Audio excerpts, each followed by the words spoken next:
Good morning students. Today we are going to discussing about problems and challenges faced by cooperative sector in India. We can claim to have the world's largest and most diverse cooperative movement. It is not free from problems and challenges. Apart from certain inherent weakness, cooperative movements are constrained by the overwhelming role of government as well as prescriptive and restrictive legislation and have been unable to retain an autonomous and democratic character. അതായത് ലോകത്തിൽ തന്നെ ഒരു വലിയ cooperative movement ആണ് നമ്മുടെ ഇന്ത്യയിലെ എന്ന് നമുക്ക് അവകാശപ്പെടാമെങ്കിലും നമ്മുടെ കോപ്പറേറ്റീവ് മൂവ്മെൻറ്റ് പ്രോബ്ലംസിൽ നിന്നും ചലഞ്ചസിൽ നിന്നും ഒട്ടും ഫ്രീ അല്ല.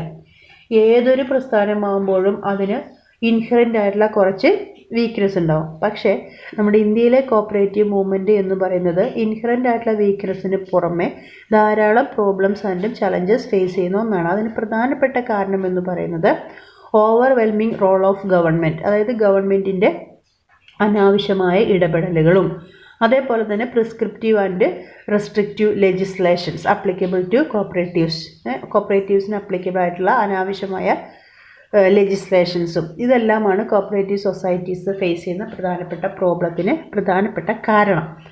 ഈ ഒരു കാരണങ്ങൾ കൊണ്ട് തന്നെ കോപ്പറേറ്റീവ് സൊസൈറ്റിക്ക് അവരുടെ ഓട്ടോണമസ് ആൻഡ് ഡെമോക്രാറ്റിക് ക്യാരക്ടർ എന്ത് ചെയ്യാൻ പറ്റുന്നില്ല, റീറ്റെയിൻ ചെയ്യാൻ പറ്റുന്നില്ല.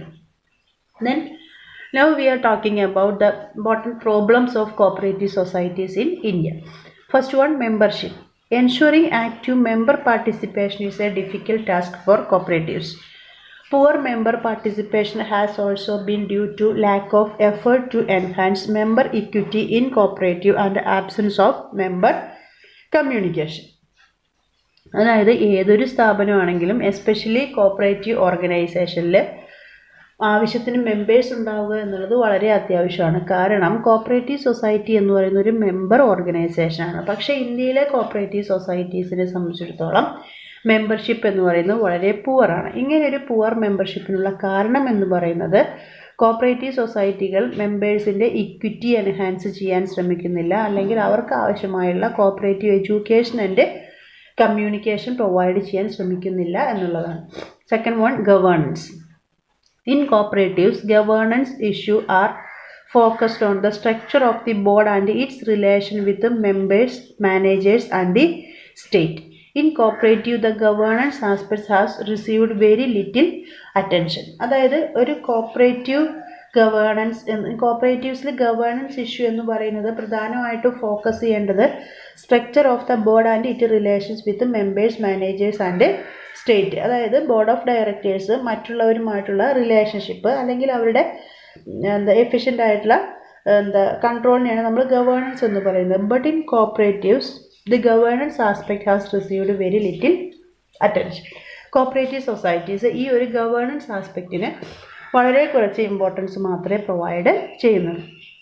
Next, lakh of recognition of cooperatives as economic institution. One of the important problems facing cooperative society is the lack of recognition of cooperatives as the economic institution meant to serve the needs of its members. അതായത് cooperative സൊസൈറ്റികളുടെ പ്രധാനപ്പെട്ട objective നമുക്കറിയാം, അവിടുത്തെ മെമ്പേഴ്സിൻ്റെ social and economic need satisfy ചെയ്യുക എന്നുള്ളതാണ്. പക്ഷേ നമ്മുടെ ഇന്ത്യയിൽ കോപ്പറേറ്റീവ് സൊസൈറ്റീസിന് അങ്ങനെയൊരു റെക്കഗ്നീഷൻ കിട്ടുന്നില്ല. മെമ്പേഴ്സിൻ്റെ നീഡ് സെർവ് ചെയ്യുന്ന ഒരു ഇക്കണോമിക് ഇൻസ്റ്റിറ്റ്യൂഷൻ എന്നുള്ളൊരു റെക്കഗ്നീഷൻ കോപ്പറേറ്റീവ് സൊസൈറ്റീസിന് കിട്ടുന്നില്ല. Then next one, design issues. While designing a cooperative societies, it needs to consider factors such as local socio-political condition, local economy, macro policies, etc. അതായത് ഒരു cooperative society design ചെയ്യുമ്പോൾ നമ്മുടെ മെമ്പേഴ്സിൻ്റെ interest നോക്കുന്നതിന് പകരം അവിടെയുള്ള ആ ഒരു ലോക്കലായിട്ടുള്ള പൊളിറ്റിക്കൽ കണ്ടീഷൻ, ലോക്കൽ ഇക്കോണമി ഒക്കെ നോക്കിക്കൊണ്ടാണ് നമ്മൾ കോപ്പറേറ്റീവ് സൊസൈറ്റി എന്ത് ചെയ്യുന്നത്, ഡിസൈൻ ചെയ്യുന്നത്. Then next one, board and management interface and accountability. The success of cooperative depends upon quality of partnership between its board and chief executive. ഏതൊരു cooperative സൊസൈറ്റീസിൻ്റെ success എന്ന് പറയുന്നത് ബോർഡും അതേപോലെ തന്നെ ചീഫ് എക്സിക്യൂട്ടീവും തമ്മിലുള്ള ഒരു successful റിലേഷൻഷിപ്പിലാണ്. The board should concern itself with long-term strategy planning, organization policies, representation and relationship with the members, government and other business and public at large. അതായത് ബോർഡിൻ്റെ പ്രധാനപ്പെട്ട ഡ്യൂട്ടീസ് എന്ന് പറയുന്നത് സ്ട്രാറ്റജിക് പ്ലാനിങ് നടത്തുക, ഓർഗനൈസേഷൻ പോളിസീസ് ഉണ്ടാക്കുക, cooperative സൊസൈറ്റിയെ represent ചെയ്യുക, then മെമ്പേഴ്സും ഗവൺമെൻറ്റും പബ്ലിക്കുമായിട്ട് റിലേഷൻഷിപ്പ് കീപ്പ് ചെയ്യുന്നുള്ളതൊക്കെയാണ്. The chief executive must be responsible for achieving of plan objective, the efficient economical and effective use of resources, recommending possible business strategies to the board, recruitment etcetera. ഇതൊക്കെയാണ്. അതായത് പ്ലാനുകൾ എഫിഷ്യൻ്റായിട്ട് നടത്തുക, resources ഇഫക്റ്റീവായിട്ട് use ചെയ്യുക, ഇതൊക്കെയാണ് ഒരു chief എക്സിക്യൂട്ടീവിൻ്റെ responsibility എന്ന് പറയുന്നത്. ഇതെല്ലാം എഫിഷ്യൻ്റായിട്ട് ഇംപ്ലിമെൻറ്റ് ചെയ്യണമെങ്കിൽ ഈ ബോർഡും മാനേജ്മെൻറ്റും തമ്മിൽ ഒരു കറക്റ്റായിട്ടുള്ളൊരു പാർട്ട്ണർഷിപ്പ് ഉണ്ടായിരിക്കണം, അല്ലെങ്കിൽ ഇൻ്റർഫേസ് ഉണ്ടായിരിക്കണം. In cooperative societies, the importance of professionally trained and qualified manpower cannot be overemphasized. This is one of the weakest area of cooperatives, where the practice of posting government official in managerial position. Many states have common cadre of employees who are deputed to the cooperatives. Most of them have no understanding of the business. അതായത് ഇങ്ങനെ ഈ ഒരു quality ensure ചെയ്യണമെങ്കിൽ, ബോർഡും മാനേജ്മെൻറ്റും തമ്മിലുള്ള quality ensure ചെയ്യണമെങ്കിൽ നമ്മുടെ കോപ്പറേറ്റീവ്സിൽ professionally trained and qualified എംപ്ലോയീസിനെ വേണം എന്ത് ചെയ്യാൻ, അപ്പോയിൻറ്റ് ചെയ്യാൻ. പക്ഷേ മിക്ക കോപ്പറേറ്റീവ് സൊസൈറ്റികളും അങ്ങനെ ഒരു പ്രാക്ടീസ് ഇല്ല. മിക്ക കോപ്പറേറ്റീവ് സൊസൈറ്റികളും എന്താ ചെയ്യുന്നതെന്ന് ചോദിച്ചു കഴിഞ്ഞാൽ, പവറിലുള്ള പൊളിറ്റിക്കൽ പാർട്ടി എന്താണോ അവർക്ക് ഗ്രൂപ്പ് ഓഫ് എംപ്ലോയീസ് ഉണ്ട്, അവരിൽ നിന്നുമാണ് കോപ്പറേറ്റീവ് സൊസൈറ്റീസിലേക്ക് മാനേജറിയൽ പൊസിഷനിലേക്ക് എംപ്ലോയീസിനെ എന്ത് ചെയ്യുന്നത്, ഡെപ്യൂട്ട് ചെയ്യുന്നത്. Most of them have no understanding of the business. അങ്ങനെ ഡെപ്യൂട്ട് ചെയ്യുന്ന മിക്ക ആളുകൾക്കും എന്താണ് കോപ്പറേറ്റീവ് സൊസൈറ്റി എന്നോ ബിസിനസ് എന്നോ അറിയാത്ത ആളുകളായിരിക്കും. Then next one, capital. Lack of capital is the key constraint to the development and growth of cooperatives.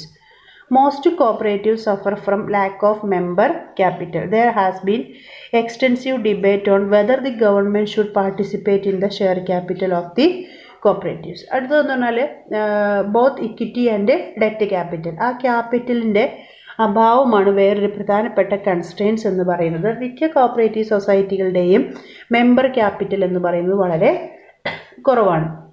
അതേപോലെ തന്നെ മിക്ക കോപ്പറേറ്റീവ് സൊസൈറ്റികൾക്കും ഒരുപാട് റീറ്റെയിൻഡ് ഏണിങ്സ് ഒന്നും ഉണ്ടാക്കാൻ പറ്റുന്നില്ല.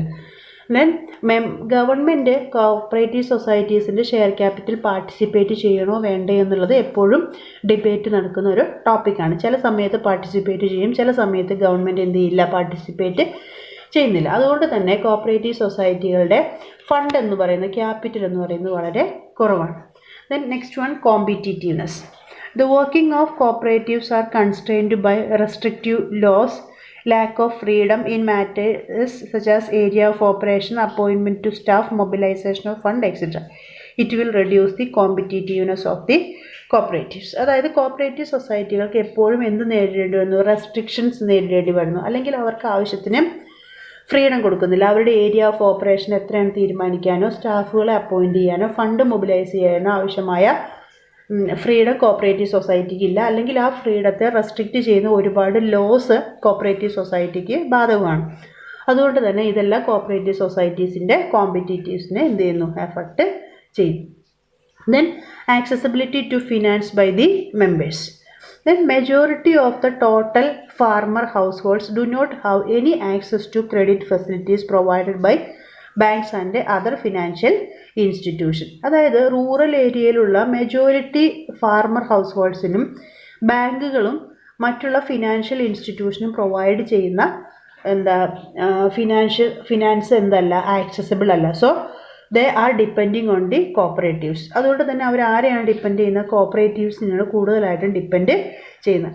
So the majority of the members of cooperatives are borrowing members. അതുകൊണ്ട് തന്നെ cooperative സൊസൈറ്റീസിൻ്റെ മെമ്പേഴ്സിൽ കൂടുതൽ ആളുകളും ബോറോവിങ് മെമ്പേഴ്സാണ്. ഇതാണ് ഒരു പ്രധാനപ്പെട്ട കാരണം കോപ്പറേറ്റീവ് സൊസൈറ്റീസിൻ്റെ ക്യാപിറ്റലിന് കുറവാണ് എന്ന് പറയാനുള്ള പ്രധാനപ്പെട്ട കാരണം. Next one, sickness in the cooperative sector. A large number of cooperatives in the country are not viable. Most of them are dormant society. The sickness is particularly visible in the processing sector. The government has been providing financial assistance for the rehabilitation of the sick cooperatives. It has not met the result. അടുത്തൊരു problem എന്ന് പറയുന്നത് cooperative ഇന്ത്യയിലെ മിക്ക cooperative സൊസൈറ്റികളും സിക്ക് cooperative സൊസൈറ്റികളാണ്. പ്രധാനമായിട്ടും ഈ sickness കാണാൻ പറ്റുന്ന പ്രോസസ്സിംഗ് സെക്ടറിലാണ്. അതായത് ഷുഗർ, ടെക്സ്റ്റൈൽസ്, വെജിറ്റബിൾ ഓയിൽ അങ്ങനെയുള്ള പ്രോസസ്സിംഗ് സെക്ടറിലെ കോപ്പറേറ്റീവ് സൊസൈറ്റികളിലാണ് ഈ സിക്നെസ് എന്ത് ചെയ്യുന്നത് വിസിബിൾ ആവുന്നത്. ഗവൺമെൻറ് ഇങ്ങനെയുള്ള സിക്ക് കോപ്പറേറ്റീവ് സൊസൈറ്റികളുടെ റീഹാബിലിറ്റേഷന് ഫണ്ട് കൊടുക്കുന്നുണ്ടെങ്കിൽ പോലും അവരുടെ അതിൻ്റെ ഒരു റിസൾട്ട് എവിടെ കാണുന്നില്ല, കോപ്പറേറ്റീവ് സൊസൈറ്റികളിൽ കാണുന്നില്ല. Next one, politicization of cooperatives and interface by the government. Cooperatives have been increasingly politicized.